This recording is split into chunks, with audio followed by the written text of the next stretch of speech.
Hello, all you beautiful humans out there. Welcome to Marvelous Movie Mondays. I am no, I'm not. I'm Dill, and that's Kelsey. I was reading our title at the top, and I was like, "I'm Kelsey, and that's Dill," but that is not what the case is. As you can see by my bedhead, I just took a fat nap. Yeah, How's I it was going, gonna Kels? say, but you deserve that You were gonna nap, say so my hair was terrible. Here, I have a no, beanie. I'll no, no, put on a no. I beanie. wasn't gonna say your hair looked terrible. I was just gonna say, like, oh, it looks like Dill's been sleeping all day, which I know isn't true because you just told me that you had a rehearsal today. So you Yeah, hold on. deserved your well-deserved nap. Oh, now I look like a cancer patient. So, it's one or Okay. the other. Am I? Do I look? And that looks even more ridiculous. Hold on. Stand by. Stand by. You keep talking, gals. Okay, well, we're here talking about the second half of season 3 of our X-Men animated series. And as we know from last week, I wasn't too happy with the first half of season 3. I wasn't really that quite into it. But I'm happy to report, Dill, that I thoroughly enjoyed the second half of season 3 much better than I enjoyed Yeah. Well, there's the no first mojo, half. so I knew There that you was would. no mojo, and I think Um. that was the main reason why I enjoyed it so much, for Absolutely. sure. Before we get into that, let's do some housekeeping, Kels. Best Yeah. thing you watched this week. What was it? Oh my god, Dill, I'm so excited to tell you. The best thing I watched was The Shape of Water, which I had never seen, Oh, cool. and I loved it. It was great. Yeah. A lot of cool fish sex, fantasy, Yeah, I was like, "Ugh, action, I get everything. it." It's got everything. Cool. Is that your I was first Guillermo del Toro movie you've seen? no, I Have you seen like no, Pan's because Labyrinth or you know what I've seen. Okay, this might Hellboy, not be Guillermo del Pinocchio, Toro.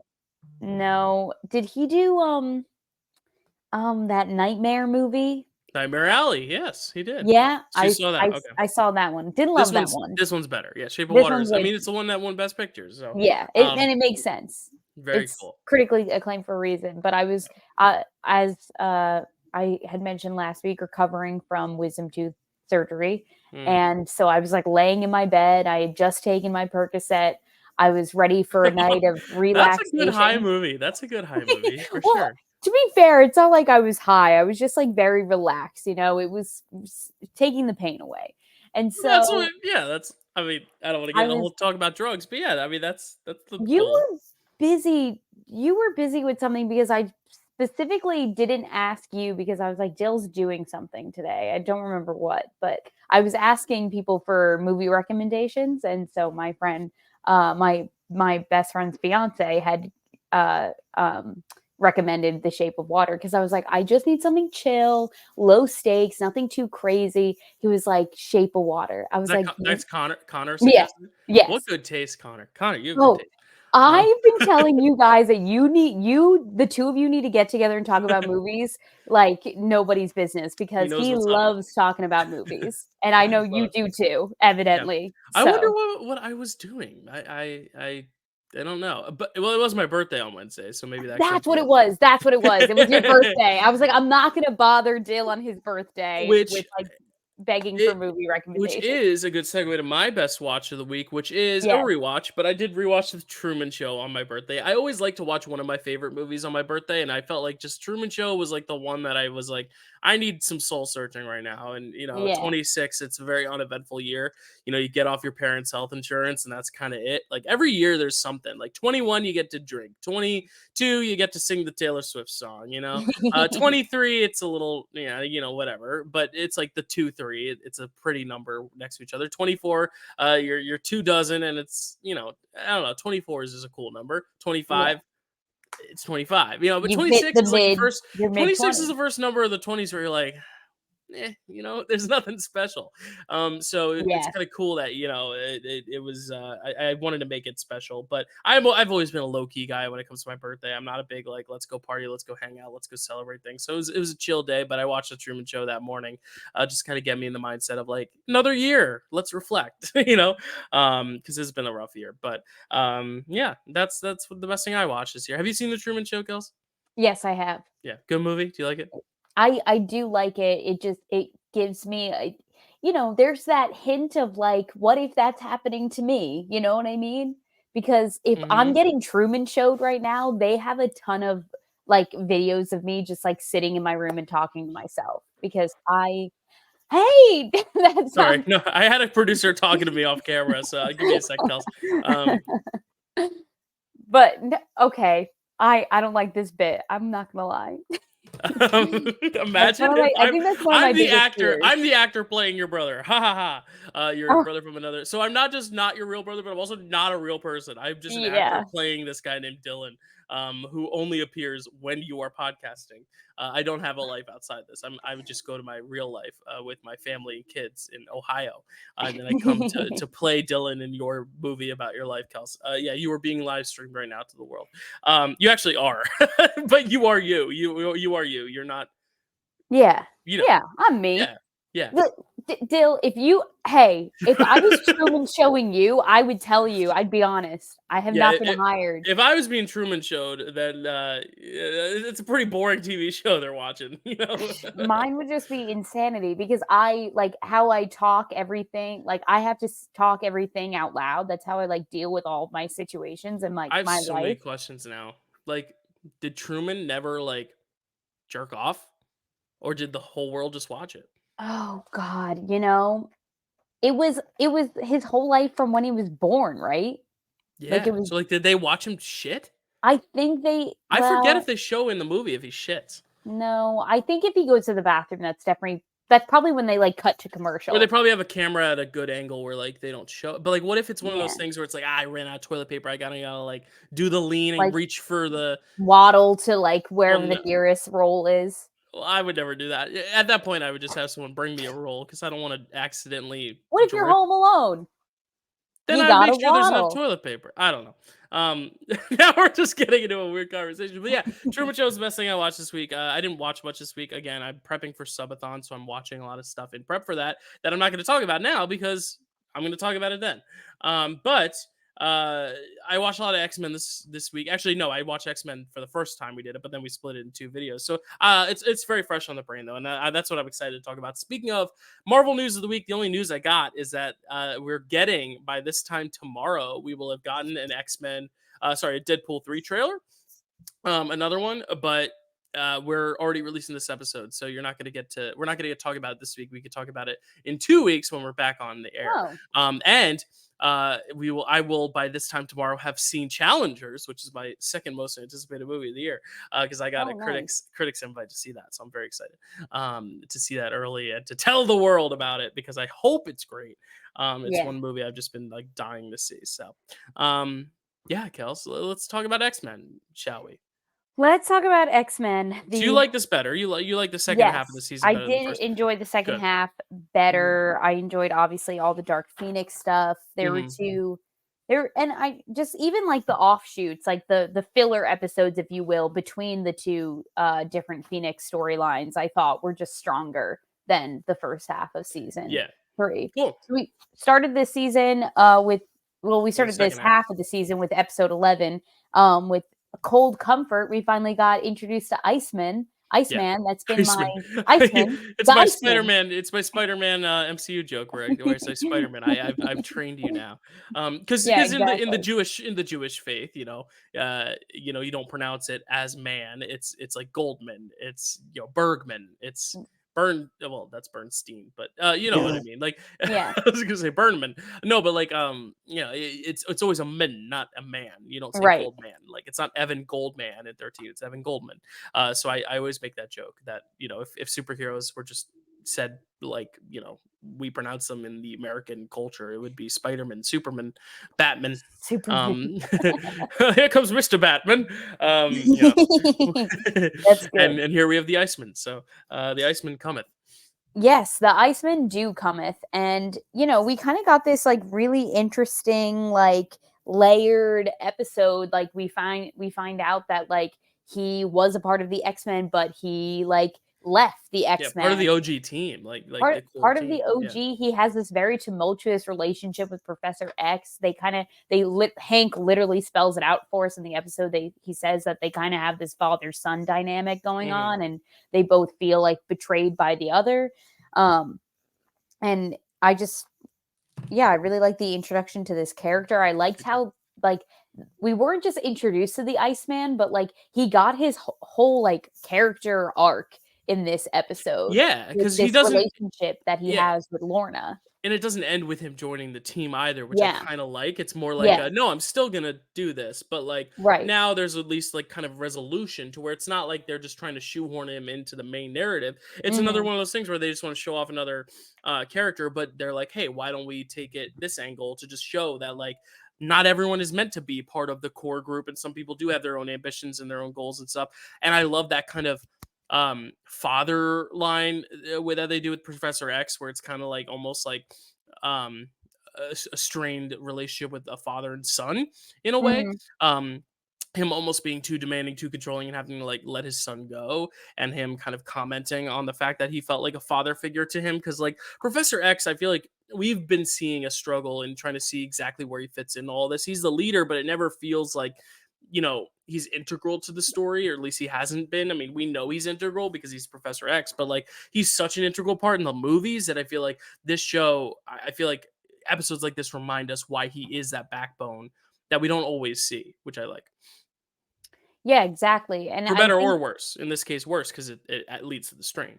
yeah, because I feel like, when we're introduced to all these characters and he's very much like in the background kind of doing his own thing because the real leader of the team is like Cyclops, as Mhm. to the audience's understanding, and then he kind of has like the second in command being Storm, and then after her it's like Rogue. So we don't really get that much depth with Professor X's character, but I feel like this was great in revealing like a totally different side to him, where it's like, yeah, not even everyone has agreed with Professor X in the past. And it's not like, he is the be all, his word is the be all end all of everything. And that he is capable of like having these like really dynamic Yeah. relationships that don't always end too well.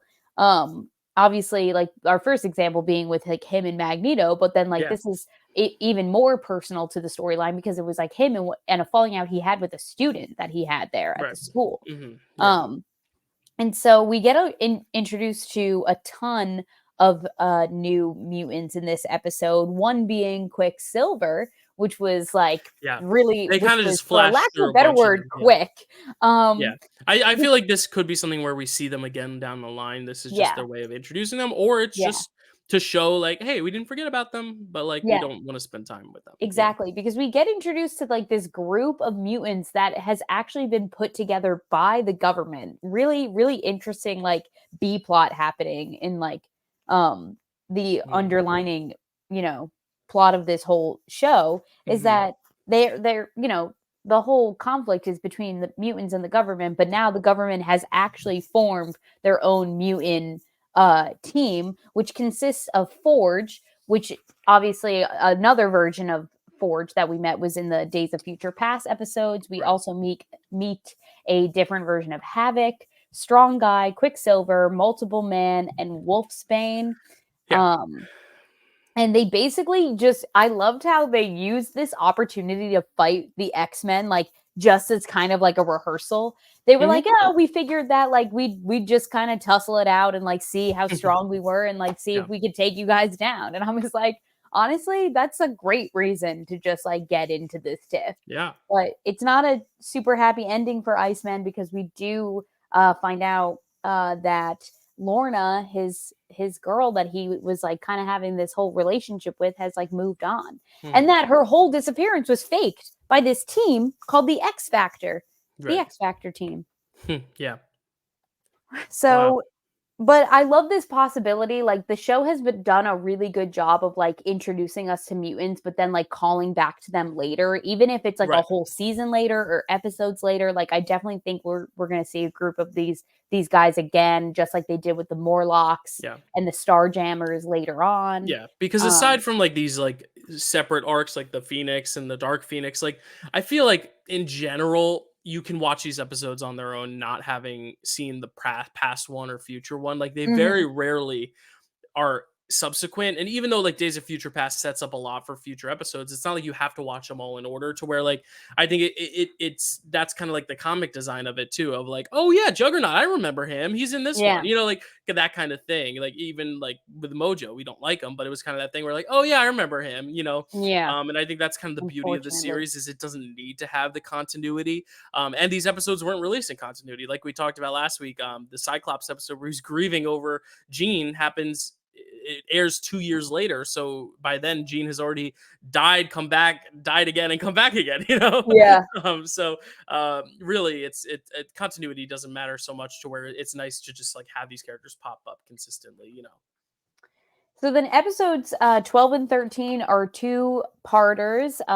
Episode 12 is called Savage Land, Savage Heart Part 1. And then obviously episode 13 is Part 2. And we kind of, we're back in the Savage Land. We're seeing this conflict between this new entity that's kind of rising up in the Savage Land. His name is the sun god Garok.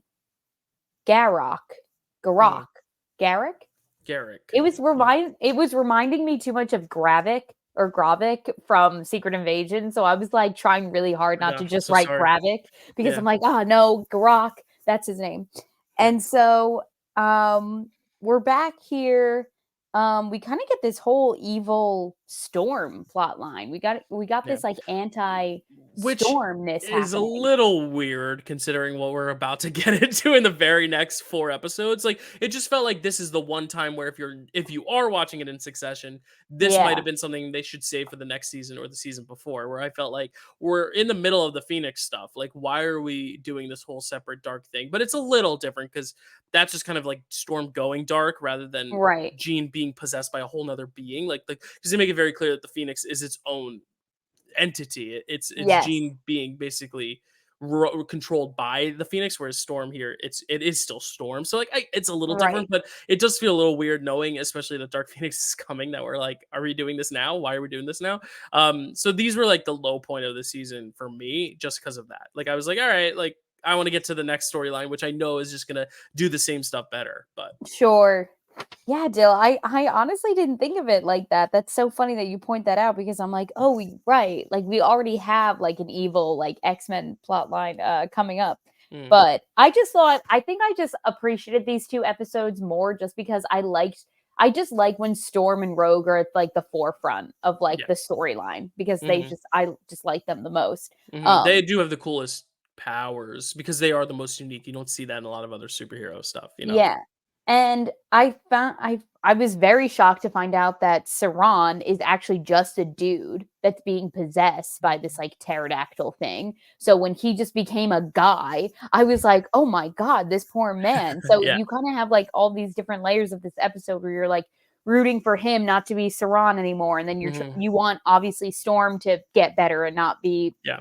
evil anymore. And then you have this like by the end of episode 13, you have this kind of Godzilla versus Kong-esque kind of Yeah, fight where yeah. it's like the huge rock man, Garok guy, Garrick guy, and then you have giant Saran fighting each other, and they just kind of explode into nothing. But you know, they kind of leave us on a cliffhanger a little bit, with the possibility that Garok could come back, because he's still like he's laying there as the rock, and he's like, "Oh, I was so close." So it's Mhm. like, all right, that's left open ended, so he might be back.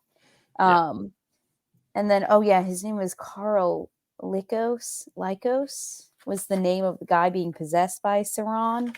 Mm. And then they destroy each other's. Oh yeah, and then what I found interesting about these two episodes, Dill, was that it felt like, you know, the beginning of episode 12, we see Storm and Rogue riding horses, and Rogue is like so in her element. She's a little horse girl. She's from down south, so like Yeah. she's, you know, she's living life, and you know, she's trying to get Storm, you know, like loosen up a bit, like relax, like let yourself be free. And Storm's like, oh, it's not that easy for me. And then she kind of goes through this whole arc where she realizes that like no, she actually just like has to like let her emotions, like she has to feel her emotions and like let things free, and Mhm. like not be so like she doesn't have to be so put together and like stoic all the time, because it's, you know, that's just not healthy for her. And so by the end, she like I feel like the last line I think of episode 13 is like Storm saying something along the lines of like, I finally let my emotions go and I really liked like being free. Like I really liked Mhm. setting them free. And I was Yeah. like, wow, that's the message after all of this, like this crazy like fighting and everything that we did. I was like, wow, I guess it really does come back to just like letting herself just like, feel. Yeah, I wonder if there's something to be said about the fact that the person telling her this, like, to kind of go rogue is Rogue, and that Mm. Storm is learning how to control her emotions in waves as if it is the cycle, like the rain cycle. Like, I think there's a lot to their Yeah. names being storms and the fact that, like, storms are not consistent. It doesn't rain 24/7 unless you're in the rainforest, but it also isn't Right. the dry desert. Like, there's it comes and goes in waves and shifts, and I like how Storm herself kind of balances that emotional kind of obstacle course in a way, which is Yeah. cool. It's just kind of symbolic of what she is. Yeah, I just feel like you wouldn't I just love how this like ended on such a note of just like two women just like being there for one another and then the whole message being like, hey, like it's okay to like let your emotions go sometimes because I Hmm. feel like if, we try to make an episode like that today, everyone would be like, oh, why is X-Men getting so woke? When in reality, it's like It's always been woke. just like exactly. So, We talk about that now. Yeah, it's always been woke. Sorry, y'all. Sorry to admit. yeah. So, There are people sorry. that I know that Spoiler are alert. like that are and I'm not gonna name names, obviously. I don't even know if they watch the show, but are like that I know are like very behind the times in terms of like they're not as progressive as they should be at this time. They're not into the gay stuff and the women's stuff, like when it comes to like movies and stuff, like, oh, I don't really, that's not like my type of movie. And I'm like, Mm, why? Like, it's just one of those things where it's like certain themes turn them off, which is a very like 90s mentality, I think, of yeah.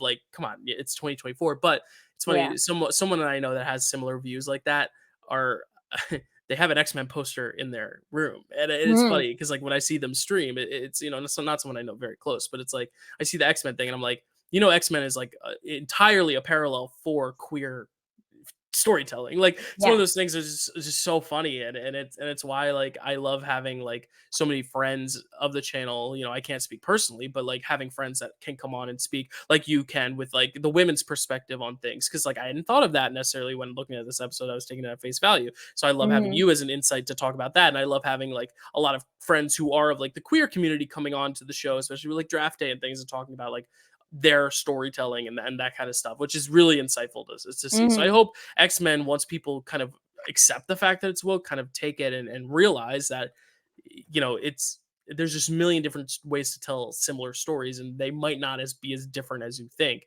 And there might be queer coding or racial coding or feminism coding in everything, Yeah. and that they just don't notice it, and that their only brain is to function, their only function is to go, oh, this is for men, like this is what Mm. I'm into, and that's why I Mhm. like that something like X-Men exists, because it's very queer coded, gender coded, all this stuff. So Yeah. something to think about. It's just very And interesting. honestly, like, being that this is, like, a children's show, like, it could just be, children obviously aren't gonna, like, view it and, like, take it, like, as far as, like, we are, like, analyzing it right now, but Right. it's just, like, great that, like, even though it is a show created for children, that adults can watch it and then, like, find all these, like, different, like, meaningful meanings in Hmm. that. You know what Well, I and mean? there's a reason kids latch on to superheroes, right? Because it is about kind of being, even though you're saving the day, you're still concealing a part of your identity, and it's about kind of opening up your true self,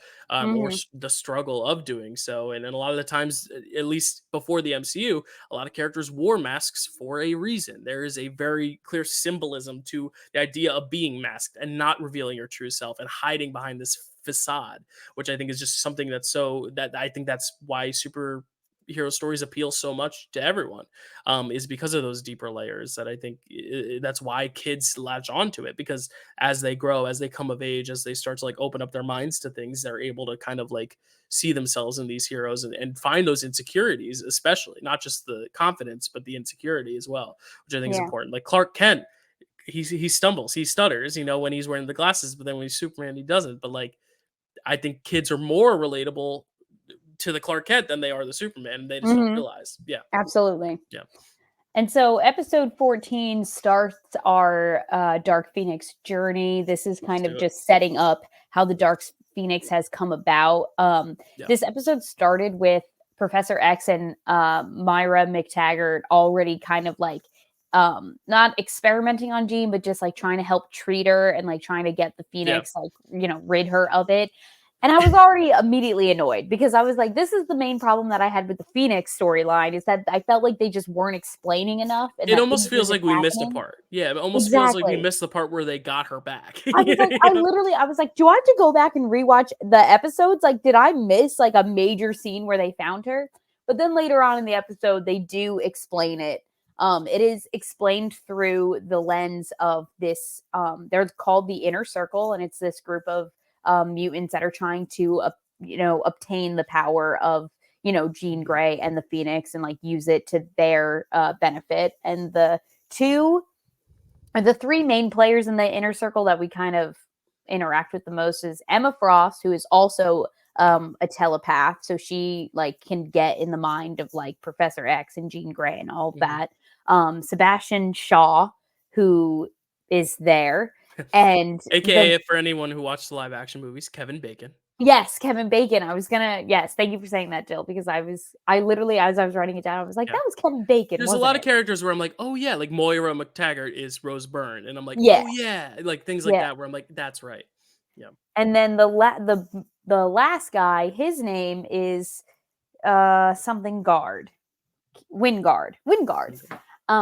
And so they're all teaming up to like get Jean Grey's power. And so Emma Frost, is actually the one who explains to us like how the X-Men found Jean Grey and how they've been treating her, and how Mhm. the Phoenix is, basically taken over. And then we also have this B plot happening in this episode with Dazzler, who's a singer at this nightclub, who's kind of crushing on Scott. And, things get kind of hinky when Jean Grey walks into the bar and sees Scott and Dazzler kissing. But, she's, getting put under her own trance, and then Mhm. she's kissing another guy. And things are just getting real messy for Scott and It Jean. is. But I will say, I think this is where I finally bought the fact that Scott and Jean are actually as into each other as they are. Because, like, we've Hmm. gotten a lot of Scott saying it, but we haven't gotten a lot of Jean reciprocating. Because Right. also the thing with the Wolverine, like, it was Right. always like that there was this love triangle. But I think this episode or series of episodes does a really good job still maintaining the Wolverine stuff, but also finally giving us that Jean insight as, like, no, she really does love him. She really does care about him, because that is kind of what this whole storyline hinges on, is their love for one another, and the Mhm. fact that it is Cyclops and not Wolverine. And I think that this episode finally gave Jean that character development that even the first Phoenix Saga didn't do, in terms of that. Like, it finally made us understand what Jean's overall purpose in the group was, which I really appreciated. And I think like these layers, the cheating stuff, or the suspicion of it, is not fun to watch, but it's necessary, I think, in building that character. And I think it lends to a more interesting dynamic when we take into account the whole how it ends with them, or Yeah, 100%. how it maintains, I guess, because it doesn't really end. Yeah, I It's a really happy end. liked this string of episodes that kind of really revolves around their relationship, because we've Hmm. only really gotten some glimpses into, Hmm. them as a couple. And and one of them was their wedding episode, and I didn't even think that we like knew enough about them to like really Right. care. But by the end of this, like you care, and you're rooting for them, and you're hurting for Scott, Right. who's obviously Yeah. going And that's through the something that rigor. even the live action never did, because I feel like everyone was always like, "No, she should be with Wolverine." Like, I feel like Mhm. no one, as much as people love James Marsden, ever really thought she should have been with, Cyclops, to where, like, Yeah, they kill off Cyclops pretty early in Last Stand, because I just don't think right. the audience was that invested in him. And I think that's a real testament to this show, that we are, as much as we love Wolverine, we're like, "No, yeah, this is how it's supposed to be at the end," because we care Yeah. about each entity of the trio so much. Exactly. And so episode 15, part 2, the Inner Circle. At some point they also, I had to write this down because I thought that this was dumb. Call each other, they're like, "Oh, we're the Inner Circle. This is what we're doing." And then at some point they just start calling themselves the Circle Club. as well. And I was just like, that's a dumb name. That's like Inner some Circle is so kindergarten cool. shit where you're like, oh, okay, everyone get together for Circle Club, and then you start talking about like whatever. And I was like, that's dumb. I hated that. And so this is the episode where Wingard and Scott actually fight in like the realm of Jean's mind. So we're seeing a lot of these like illusion tricks and like, Scott's trying to fight him, but he doesn't have his powers. Things are changing around him, the scenery, his weapon, the placement of Wingard. Like he's really not doing well. And so there's actually a moment where I wrote, oh my God, Scott's dead. But then he starts wiggling alive. And he's not dead. And we find out that he's not dead because Jean Grey, the tiny part of Jean Grey that is still inside the Phoenix, is still connected to Scott. And that's how he was able to survive, basically getting tortured in Jean's mind. And so Jean, taking control of the Phoenix, actually frees the X-Men from the chains that they're in, and that basically the inner circle is just like, okay, now we can't handle this, abort mission. And so they blew the coop. And so this part 3 is actually just called the Dark Phoenix. And it's like the climax. My first note is Wolverine hates ducks. I think that's probably just something he said. Oh yeah. Okay, great. Yeah. Okay, I'm remembering what happened in this episode. Because like I know what happens in the beginning and the end, but like in the it all middle kind of of like blurs the together. different episodes. So this was the episode where the Phoenix actually needs to refuel. So she flies up into space, where she flies into the sun to like get more power, and then she like fucks shit up in space and then goes back down to Earth. And while she does this, there's a kind of spaceship out there. Huh? Oh, I thought you were going to talk about the Wolverine B-plot stuff. Yeah. Oh, no. Where does the ducks come in then? Oh, I think they like start the episode like in front of a pond or something. Okay. And he's just like, I hate ducks. Okay. I don't know. I think I don't know why I write some of these things down. Sometimes they're just like random. But there's a Dabari spaceship in space that catches the Phoenix doing this, and they alert the Shibari Empire. There's some guy named Aluk on the spaceship, and they alert the Shibari Empire because they're like, there's a being that is way too powerful. They're gonna destroy the galaxy. So like, we should do something about this. And so that's what gets them. She's still connected to Scott. They put, oh yeah, and then they try to make this headband device. It's like, oh, maybe we can break the Phoenix on her, but the Phoenix is too powerful. She rips that off immediately. And so then we get to episode 17, the fate of the Phoenix. And this is when the Shibari Empire is like, trying to rally all the troops. They're like, we've got trouble right here in River City. That's a Music Man reference for anyone who doesn't know. We need help. We need to rally the troops. And so they're reaching out to the Kree, and they reach out to Skrulls as well. And they both are like, we're fine. They both don't help. They're like, yeah, it'll be fine. And so basically the Empress, Lalandra's her name. She is very worried that Jean Grey has the Phoenix because she's like, she's too powerful. She's going to go rogue. She's going to destroy us all. We need to defeat her. And the X-Men are like, no, we're going to help her. We're going to save Jean Grey. Just like, let us do our thing. And they're like, actually, this is what we're going to do.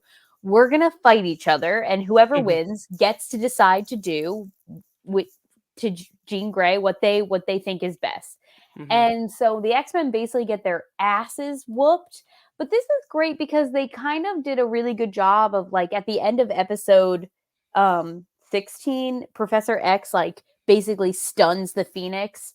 And so we kind of get a lot of like just Jean in this episode. And I really like just watching her, do her thing and like be really like useful and powerful in combat because we just hadn't seen that yet before in the series. So her and Scott are doing their thing. She's like, I don't know, like, I think this is going to have to come down to you killing me. Obviously, Scott is like, I cannot do that. Please don't ask me to do that. It's the Gamora and Peter Quill Yeah, in absolutely. Infinity War. It's Yeah, I need you to kill me. Yeah. yeah. So she's like, so basically they're getting their asses whooped by the Imperial guards, and so this leads Jean to unleashing the Phoenix again, because she's like, we need the Phoenix if the X-Men are even gonna like survive this. And so what she actually ends up doing is that as Jean Grey, she turns back on the weapons on the spaceships that are surrounding them, and now that they have access to the weapons again, they're able to take down the Phoenix. So she is kind of like basically makes this huge sacrificial play at the end of the episode.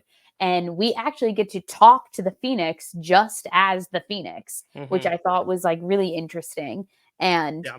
Scott is like, okay, now that you're free and you're like going, the Phoenix called them, they're like, oh, I'm back to being like a god of like creation or something. So I think that was like its way of saying like, I'm not here to destroy anymore. I just wanted to like feel emotions when I was in Jean Grey. That's basically all the Phoenix wanted, was like, oh, they were they were having new sensations this whole time. And they were like, oh, I want to feel angry. I want to feel powerful. I want to feel Which like is all so these things that humans get to do. Yeah, which is so interesting because I feel like as the viewer, at least, the whole thing with Jean Grey is we're waiting for her to like show her power almost. So it's Yeah. kind of like this opposite where like the Phoenix wants to show the human and the human wants to show the power, Yeah. the strength. Oh my So God. they That's essentially just need each other, you know? scrumptious. That's a scrumdiddlyumptious plot. Mhm. Um, Tasty little snack. And so Scott is like, okay, well, now that you're gone, like what about Jean? Like what do we do now? And she's like, oh, well, if you give me some power, I can resurrect Jean. And so the guys start fighting about who's gonna sacrifice themselves to save Jean. But Yeah. then they all the X-Men together give a little bit of their power to save Jean. And I was actually really, really happy. Like unsurprisingly so, that it ended up being a happy ending, because that's Mhm. not the ending that we got in the live action films in The Last Stand.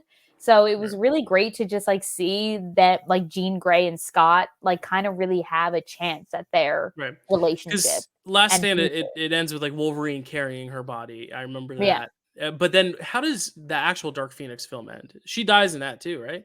Um I feel like she does. I don't know. that's I've kind of blacked that out of my memory. I did look up the ducks, by the way. It's at the beginning of 3 when they all are like landing back. I guess it's after a battle and like Gambit or oh, whatever catches beast in the air, but Wolverine goes right into the water. Then he pops up and just says, "I hate ducks." So yeah, it is very okay. minuscule. I was like, is there a B plot with Wolverine and ducks? No, there's not. No, Um, I just wrote down that like I just loved how they included that, like him just going, "Oh, I hate ducks." Like, yeah, no, yeah. I was wondering because I was like, yeah, because there's a lot of Wolverine B plots, so I'm always trying to oh, catch them. Wolverine, if there's one thing about Wolverine, he's always on his own side mission. Like he's never he's always off doing his Yeah, own so thing. the movie Dark Phoenix ends with her like flying into space to kill Vuk and then just like kind of becomes this shape of energy and never really comes back. Yeah. And then they like name the school after her. So Yeah. it's one of those things where she lives on as the Phoenix spiritually, and then at last stand she dies, and now this one it's more like she's just back to Jean, which I like, and I think Yeah. I just hope that they make her a more prominent character now that this arc is done, which I don't know, we'll see. Yeah. Now that we've seen her in combat, I don't know. I think that there's potential here for some, for her to be more a part of the group. Absolutely. Um, and so episode 18, we kind of get a continuation of Scott Lang's character arc. Scott Lang. Oh my God. wrong Scott Scott in the Marvel Summers. universe. Yeah. We get a continuation of Scott Summers's character arc in episode 18, Orphan's End. And I know I mentioned it in the first episode that featured the Starjammers and his Mhm. father, but this is the actual episode where Scott finds out that this guy, this criminal on the run, is Yeah. his father. I feel like we found that out, right? But he didn't, Okay, is that right? what happened? Because Or it was, I like, like hinted at, I or Google so it's much the that release I'm like, order. Yeah, with these episodes from season 3 to 4 or 5, like, the release order is so whack that, like, it could have been that they like put that detail in another episode knowing it would air later after this one. I don't know. The order of episodes in Disney Plus is the correct canonical order, but maybe Yeah. due to the release order, maybe we were supposed to find out that information now, and then the other episode would come later. I don't know. But he's his dad, and that's kind of the plot of it, right? That's Yeah. like that's it. So basically, yeah, we find out what happened, how like him and his brother Alex became orphans. And honestly, I posed for me the question that I walked away with, Dale, is that I want to meet Alex Summers the same way that we met him in the live action movies. Right. So I wonder if he's coming down the line. I wonder. Yeah. And then our season finale of season 3, episode 19, Love in Vain, is a rogue-centric episode about we love which that. we love, I love that. about her, wrestling with the fact that she can't touch anyone. Her boyfriend, Cody, from her teenage years, actually reaches out to her and is like, hey, been thinking about you. I finally found you, want to see you. And we kind of, and also a giant fish like crash lands on Earth. This is also when Wolverine is like off doing his own thing. That's so what I was thinking of. Yeah. He's just like sitting in the mountains, and then all of a sudden a giant whale like lands behind him, and he's like, "Oh, gotta go check this out." When you were talking about the ducks, that's what I was thinking, and I was like, "Are you sure that doesn't happen later?" Because I watched this like a few weeks ago, so I was like, "Yeah, I thought that happened later." So it does. That's because when you were going on about it, I was like, "Is this where the whales and fish and are there ducks falling from the sky too?" Yeah. Okay. Yeah. And so this is the B plot Wolverine. Yeah, this is this is the B plot Wolverine that turns into the main plot because basically this alien species has like crash landed on Earth, and like their species is dying, so they need to like take over like different like forms of life throughout the galaxy. It seems like they're doing it. So they're like, oh, we're on Earth, so like let's collect some humans. Obviously, we want the strongest ones, so they go after the X-Men. And it kind of reminded me of the virus episode with the Days of Future Past continuation plot line, because it just was kind of the same deal where like Wolverine got infected with like whatever they sprayed him with, but then he was able to like heal it away. And so he kind of passes this on to Rogue, and like then they save the other X-Men.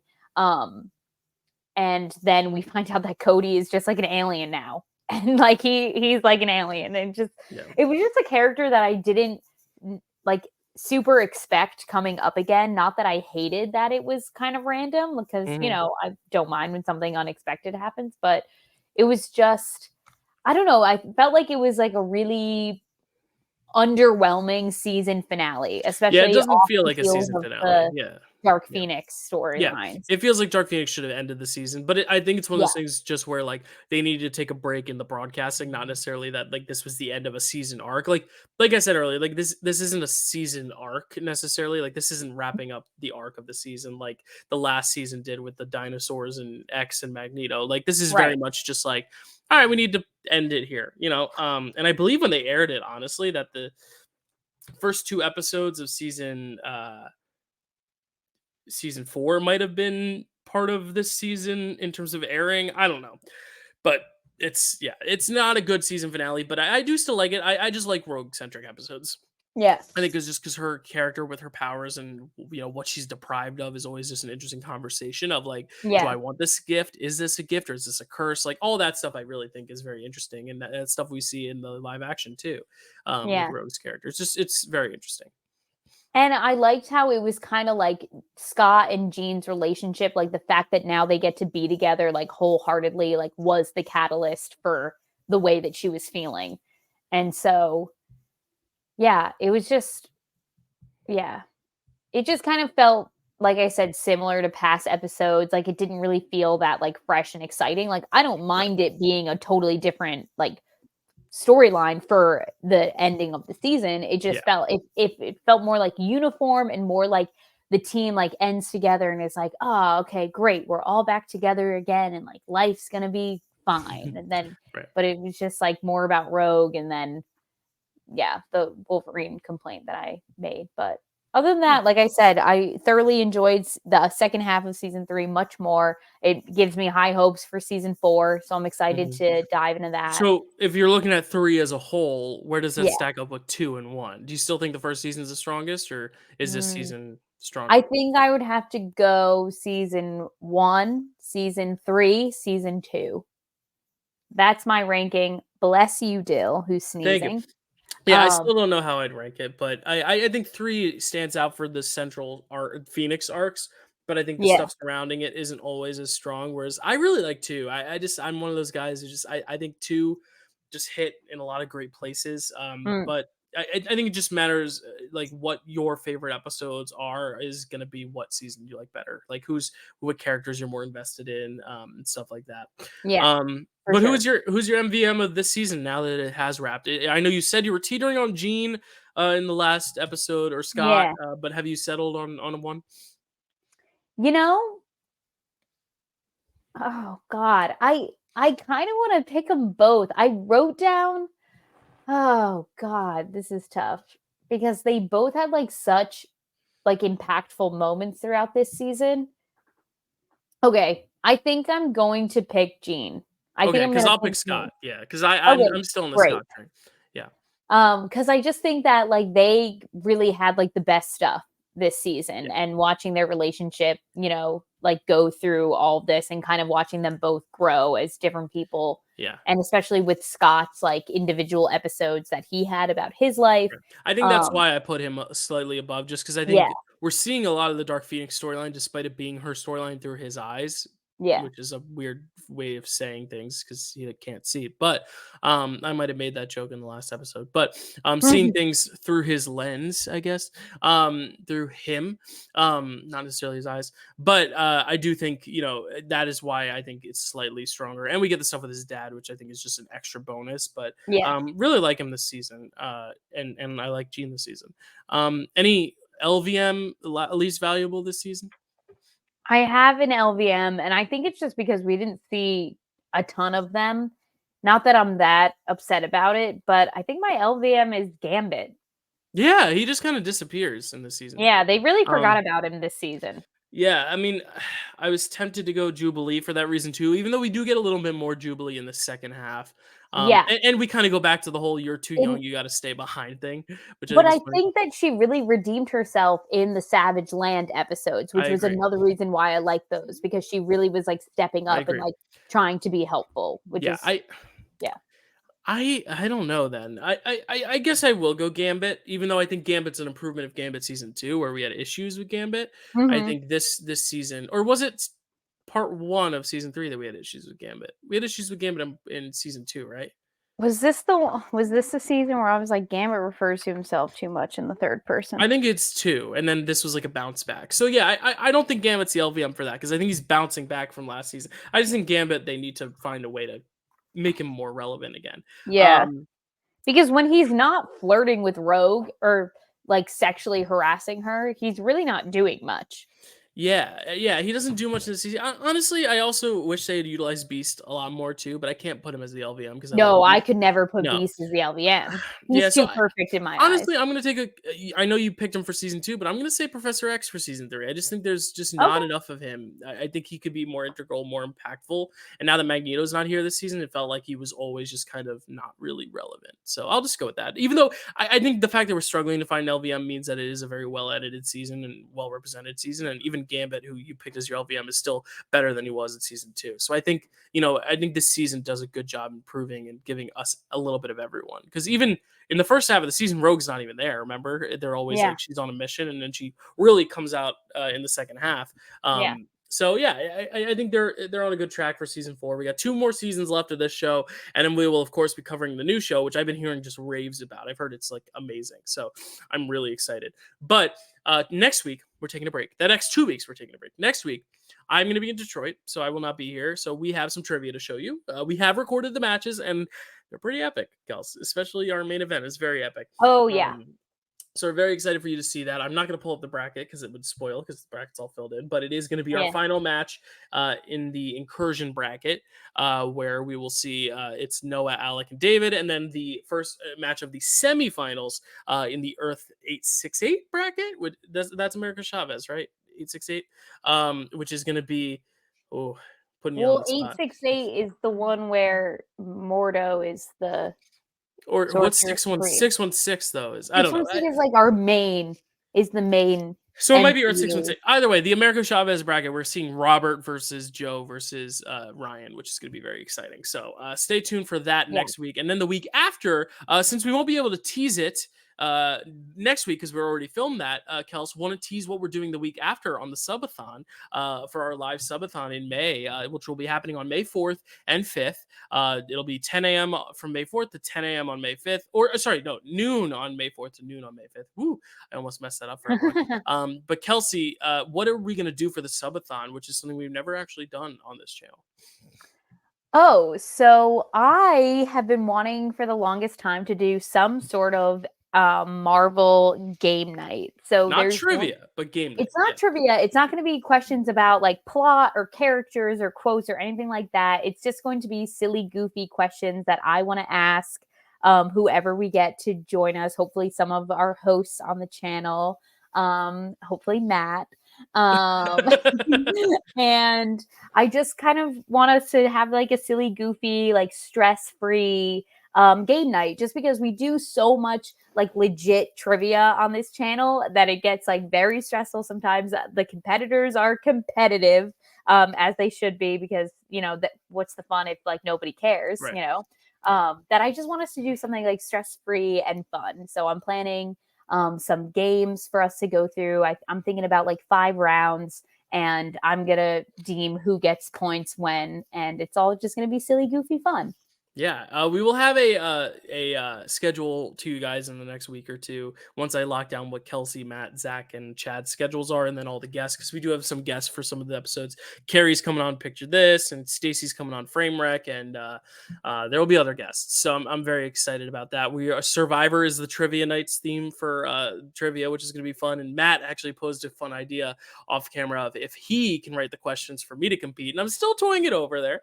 I'm still That could be thinking about fun it. too. So we'll see. But I'm very excited for the subathon. It's going to be fun, and we're going to have different unlockables for each tier again. So like if we get a certain amount of views or a certain amount of subscriptions, we will unlock this, and another amount of subscriptions will unlock this and that and this and that, which involves like table reads of famous movie scripts. It involves you picking themes for draft days and all that stuff. You writing questions for Marvel trivia, all these things that we're going to be able to like offer as like prizes basically. But we're going to make the numbers higher because we want the numbers to be higher. And then there will be donation based things where if you want to donate, you're not obliged to. I will like personally make you a video or make you a podcast, or that's where I will like allow you to like write a question for Marvel trivia, like a 5-pointer for Marvel trivia, or be a sponsor a draft day episode or something like that. So we'll figure all that out as we go along and get all the kinks out, but it'll be really fun. So Kels, anything else from you? Nothing, only that you can find me on Instagram. I'm at Kelsey A. Kilpatrick. You can find me on TikTok at Kelsey A. Kilp, or you can find me listening nonstop to the new Taylor Swift album. That's right. You can find me at all these things down below. And I will say, Kelsey was such a great part of our live chat. So even if you're not on the subathon, people listening, we are going to have a live chat going for 24 hours. So pop in there. Kelsey was great, especially during Frame Rec when we were talking about Twilight.